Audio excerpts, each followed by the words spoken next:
Pemerintah Kabupaten setempat bekerja sama dengan Kodim 0813 Bojonegoro gelar sosialisasi administrasi kependudukan di Balai Desa Ngerancang.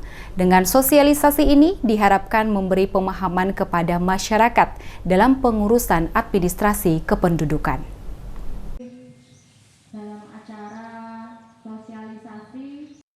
Dalam rangka mewujudkan kesadaran masyarakat di bidang administrasi kependudukan dan catatan sipil menuju masyarakat yang tertib, pemerintahan yang efektif dan efisien, serta negara yang memiliki daya saing, Dinas Kependudukan dan Pencatatan Sipil dalam program TNI Manunggal Membangun Desa menggelar sosialisasi kependudukan di Balai Desa Ngerancang. Dalam sosialisasinya, Tuti Agustini, Kasih Identitas Penduduk dari Dinas Kependudukan dan Pencatatan Sipil menyampaikan tentang alur pengurusan administrasi kependudukan dan sharing tentang berbagai permasalahan administrasi kependudukan. Turut hadir dalam sosialisasi kependudukan pemerintah Desa Ngerancang serta warga Desa Ngerancang.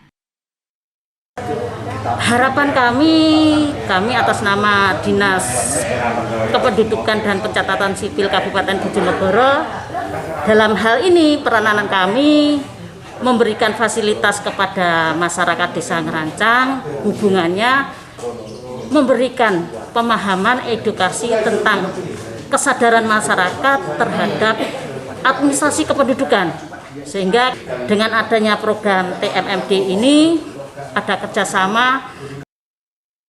Tuti Agustini juga menghimbau masyarakat agar senantiasa tertib dan sadar tentang kepengurusan administrasi kependudukan dan catatan sipil.